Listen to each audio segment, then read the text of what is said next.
నమస్తే, welcome to Telugu రాజ్యం. ఈరోజు మనతో పాటు ఉన్నారు సీనియర్ జర్నలిస్ట్ భరద్వాజ్ గారు. వారితో మాట్లాడేద్దాం. సార్ నమస్తే. నమస్తే అండి.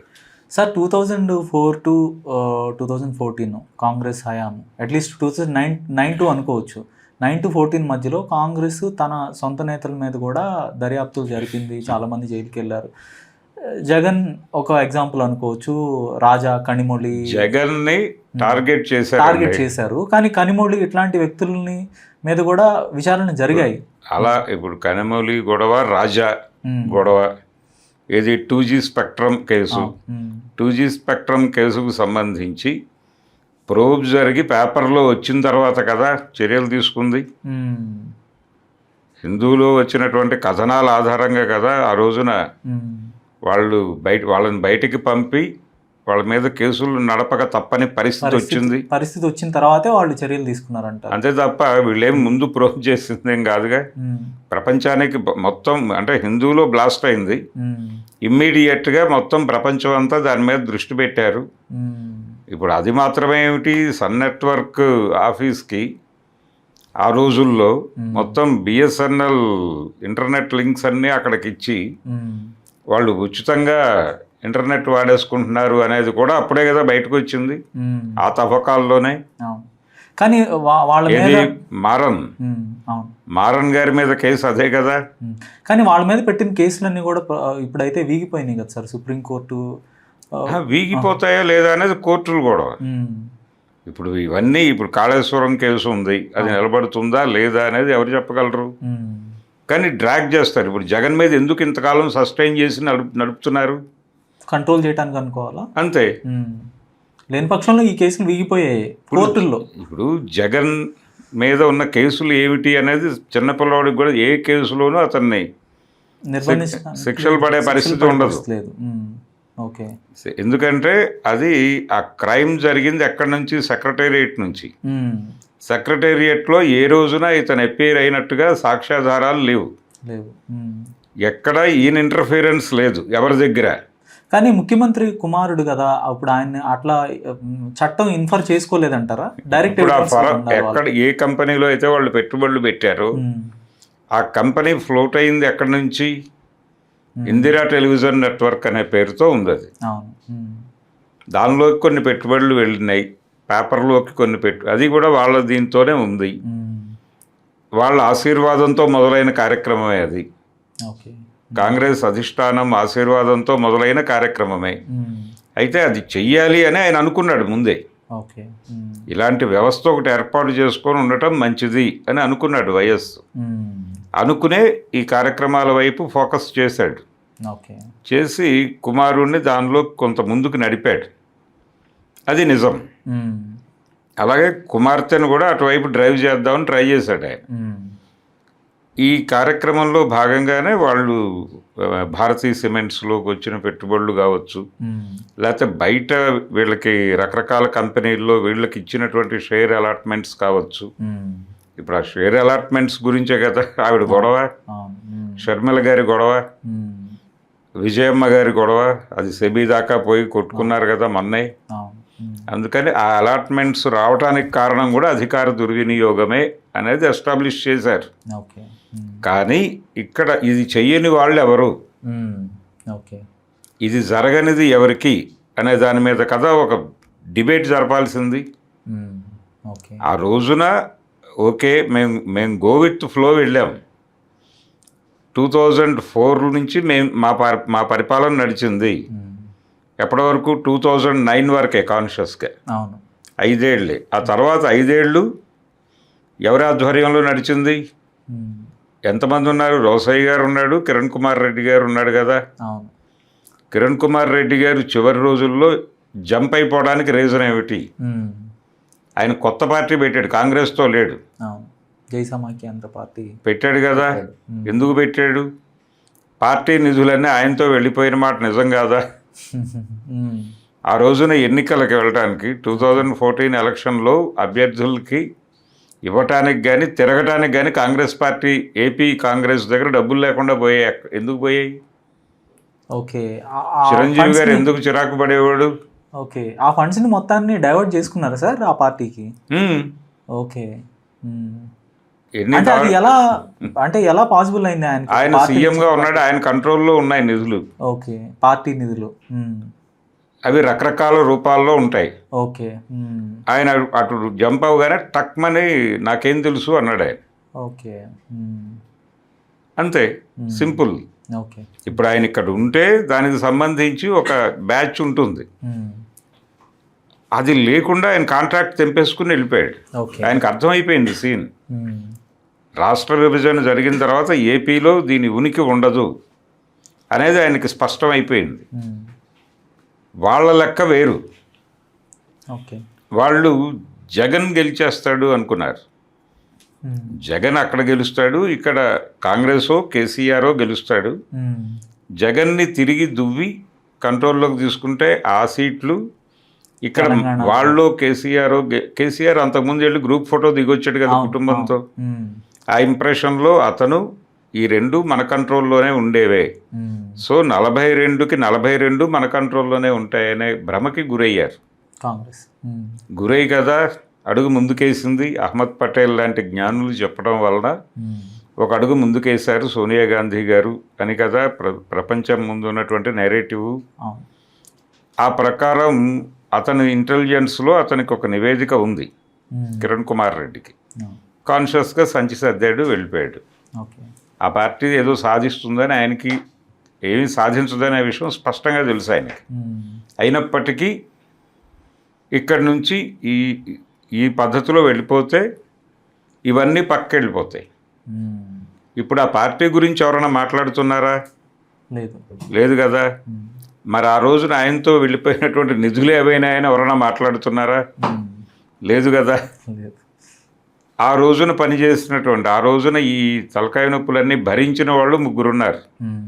ఆ 3 మాట్లాడే పరిస్థితుల్లో లేరు. ఇప్పుడు చిరంజీవి గారు ప్రధాన బాధ్యత తీసుకున్నాడు. అప్పుడు ఆయన, మాణిక్య వరప్రసాద్ గారు, అక్కడ రాజు గారు, కొప్పుల రాజు గారు, వీళ్ళ 3 ఎంత సఫర్ అయ్యారో ఆ టైంలో అందరికీ తెలుసు.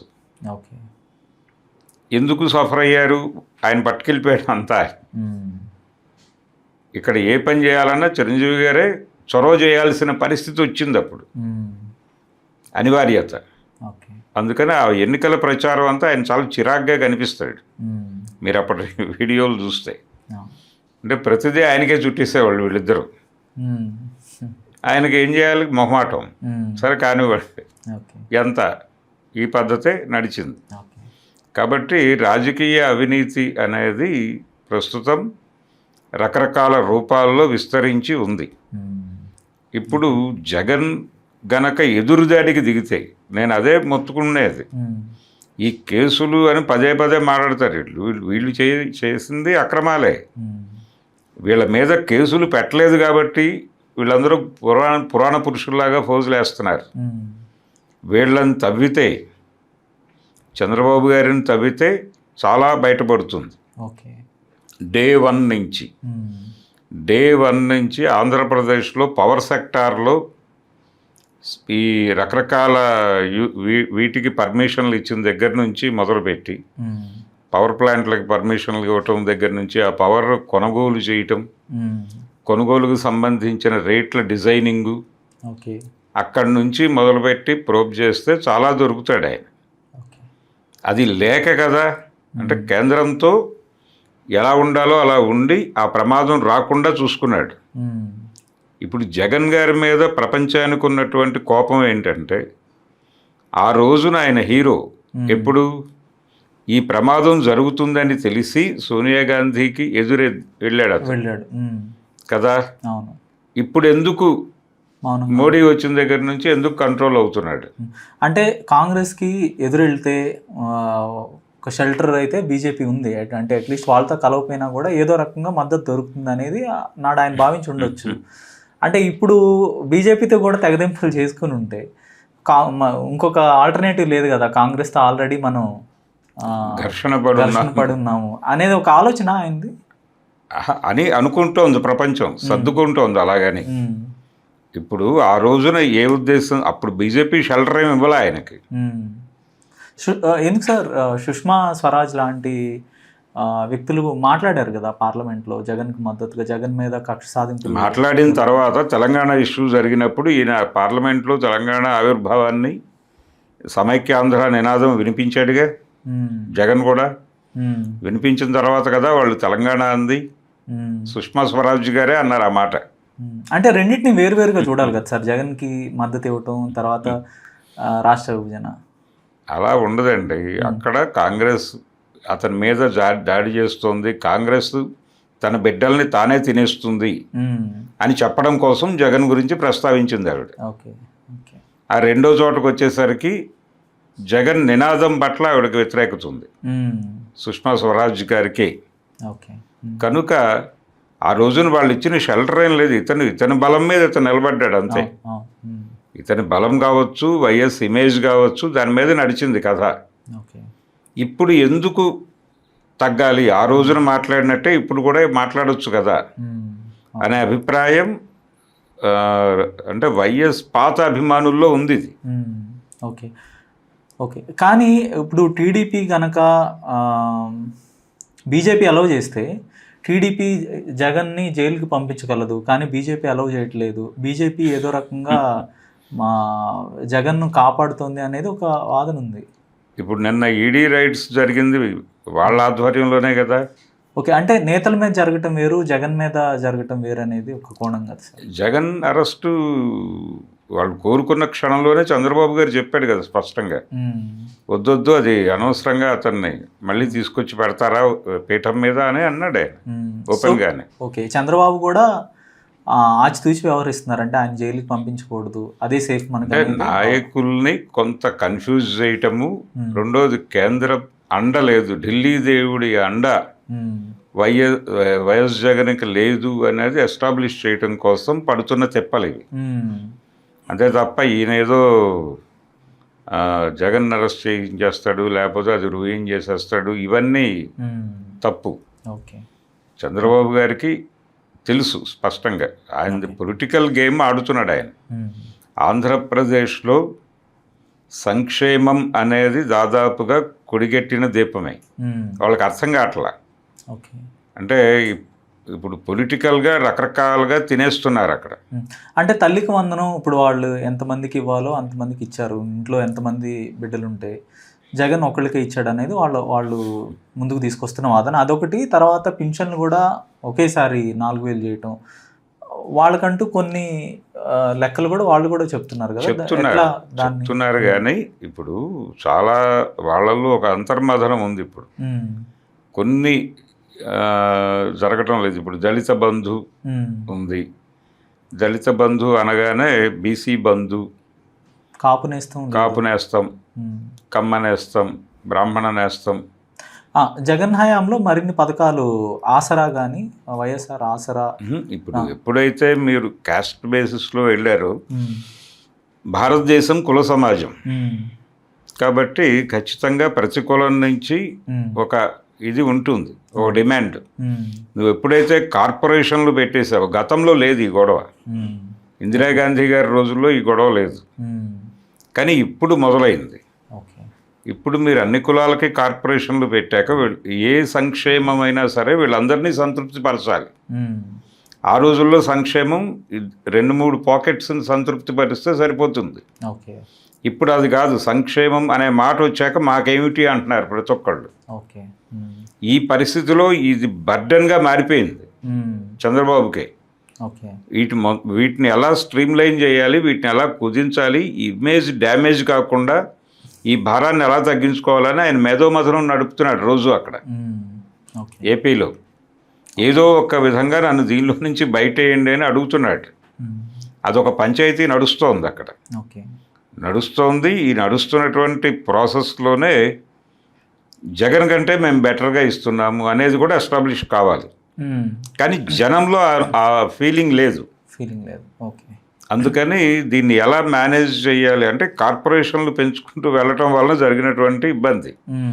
బీసీలను కాదనలేడు ఆయన, బీసీ ఓట్ బ్యాంక్ పెద్దది, అందుకని అక్కడ దృష్టి పెట్టాలి, ఇక్కడ దృష్టి పెట్టాలి.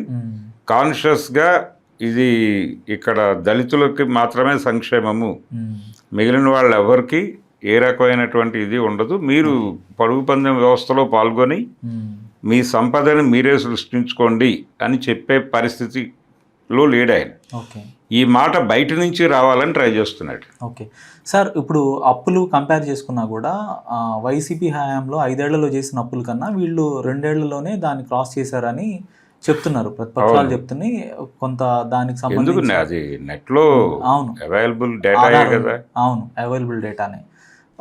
జగన్ హయాంలో నాడు నేడు స్కూళ్ళకి ఖర్చు పెట్టారు, కొంత మెడికల్ కాలేజీలకి ఖర్చు పెట్టారు, పోర్టులు నిర్మాణానికి కొంత ఖర్చు పెట్టారు, విలేజ్ హెల్త్ క్లినిక్స్, తర్వాత కొన్ని ఇన్స్టిట్యూషన్స్ని ఎస్టాబ్లిష్ చేశారు, సచివాలయ వ్యవస్థ కానీ రిక్రూట్మెంట్లు, ఇట్లా విజిబుల్గా ప్రభుత్వానికి సంబంధించిన వ్యవస్థలను ఏర్పాటు చేశారు. వాటికి చాలా ఖర్చు అయింది. అవును. సంక్షేమం చూసుకున్నా కూడా చేయూత్ అని, తర్వాత ఆసరా అని, ఆసరాకి దాదాపుగా 25,000 కోట్లు ఇచ్చారు, చేయూతకు కూడా సిగ్నిఫికెంట్ అమౌంట్ వెళ్ళింది. ఇట్లా అనేక పథకాలు ఉన్నాయి. సో ఈ 2 ప్రభుత్వాలని ఎట్లా కంపేర్ చేయాలంటారు? అంటే ఈ డబ్బులన్నీ ఏమైపోతున్నాయి? ఇన్ని అప్పులు ఎక్కువైపోతున్నాయి కదా ఇప్పుడు, ఈ 2 yearsలోనే ఎక్కువ అప్పులు చేశారు. జగన్ ప్రయారిటీస్ ఖచ్చితంగా డిసైడ్ చేసుకున్నాడు. తను కోర్ ఏరియా ఏది అనేది అనుకున్నాడు ఆయన. అనుకుని మనం సంక్షేమం మీద వెళ్ళాలి అని అనుకున్నాడు. అనుకున్న తర్వాత రాజధాని అనే ఫైల్ని పక్కన పెట్టాడు. సో ఆ ఏరియాలో పెట్టాల్సిన డబ్బులు ఇక్కడ పెట్టాడు.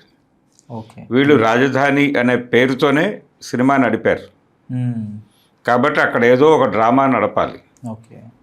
అందుకని ఆ డబ్బులు ఖర్చు పెడుతూ జగన్ని మించిన సంక్షేమం చేయటం, ఈ 2 భారాలు అయిపోతాయి కదా న్యాచురల్గా. వాళ్ళేమో అప్పులు ఇస్తామన్నారు తప్ప డబ్బులు ఇస్తామని చెప్పాల. కేంద్రం నుంచి ఎవరు నిర్మలా సీతారామన్ గారు చెప్పిన మాట స్పష్టంగా అదే, ఏషియన్ బ్యాంక్ నుంచి మీకు రుణాలు ఇప్పిస్తాం అన్నారు. అది భవిష్యత్తులో అది యాడ్ అవుతుంది కదా. ఇప్పుడు వీళ్ళ అప్పులకి వడ్డీలు కూడా యాడ్ అవుతాయి. నో అసలు అప్పులు పెరగడానికి కారణం అదే. ఇప్పుడు వాళ్ళు పోలవరానికి కానీ దీనికి కానీ వాళ్ళు దీని నుంచి వరల్డ్ బ్యాంక్, ఏషియన్ బ్యాంక్ నుంచి ఇప్పిస్తామన్నారు. అవి యాడ్ అయినట్టేగా దీనికి. వీళ్ళ రెగ్యులర్ అది అక్కడ ఆ గవర్నమెంట్లో లేదు కదా ఆ బర్డెను. మరి అది అక్కడ మైనస్ అయింది, ఇక్కడ ప్లస్ అయింది. సో నిధులన్నీ రాజధానిలో పంప్ చేయటం వల్లే మిగిలిన చోట్ల, మిగిలిన జిల్లాలు కానీ లేదంటే అన్ని వర్గాల ప్రజలకి అంటే ఇంకా రకరకాల కార్యక్రమాలు చేస్తున్నారండి అక్కడ. ప్రతి కార్యక్రమము అంటే మనీ స్పిన్నింగ్ అంటారు దీన్ని. ఒక పథకం తీసుకుంటే ఆ పథకం కింద కొంత మనీ స్పిన్ అవుతుంది, ఏదో ఒక యాక్టివిటీ జరుగుతుంది అక్కడ. అది కాంట్రాక్టర్లు ఇస్తారు, ఆ కాంట్రాక్టర్లకి మొబిలైజేషన్ అడ్వాన్స్లు వెళ్తాయి, మొబిలైజేషన్ అడ్వాన్స్లు తిరిగి వీళ్ళ ఖాతాల్లోకి వస్తాయి. ఇది సర్కిల్. కాబట్టి ప్రతి ఎమ్మెల్యేకి ఇప్పుడు ఇసుక డబ్బులు ఎక్కడికి వెళ్తున్నాయి? ఇసుక నిజంగానే దొరుకుతుందా? లేదు డబ్బులు పెరిగి అమ్ముతున్నారా? దానికి సంబంధించి ఒకసారి గ్రౌండ్ రిపోర్ట్కి వెళ్ళండి. రూరల్ ఏరియాలో కావచ్చు, మీరు అర్బన్ ఏరియాలో కావచ్చు, ఇసుక ఉచితంగా ఇస్తామని ప్రకటించారుగా వీళ్ళు. వస్తుందా ఇసుక డబ్బులు? ఎంత వెళ్తున్నాయి ఎమ్మెల్యేలకి? ప్రతి పనిలోనూ ఎమ్మెల్యేలు ఎంత తింటున్నారు ఏపీలో? ఎక్కడి నుంచి వెళ్తున్నాయి ఆ డబ్బులన్నీ? కాబట్టి రాజకీయ ఆదాయం బాగానే ఉంది అక్కడ, ప్రభుత్వ ఆదాయం ప్రాపర్గా లేదు. ప్రభుత్వ ఆదాయం, వీళ్ళ ప్రైమ్ ఏరియాలు, వీళ్ళ అప్పులు ఇవన్నీ కూడా దారుణమైన పరిస్థితుల్లో ఉన్నాయి. అందుకని వాళ్ళు సంక్షేమం అనే దాన్ని ఎట్లా మేనేజ్ చేయాలనేది నానా ఇబ్బందులు పడుతున్నాడు ఆయన. పడుతున్నాడు. అందులో దానికి సంబంధించిన సెగ జనసేనకు కూడా తగిలింది. ఎందుకంటే వారి హామీలు కూడా ఉన్నాయి, వాటిని మెయింటైన్ చేయటం అనేది కూడా జరగటం లేదనే కినుక ఉంది అక్కడ. ఇన్ని గందరగోళాల మధ్య ప్రభుత్వాన్ని నడుపుతున్నాడు చంద్రబాబు గారు. ధన్యవాదాలు సార్. Thank you.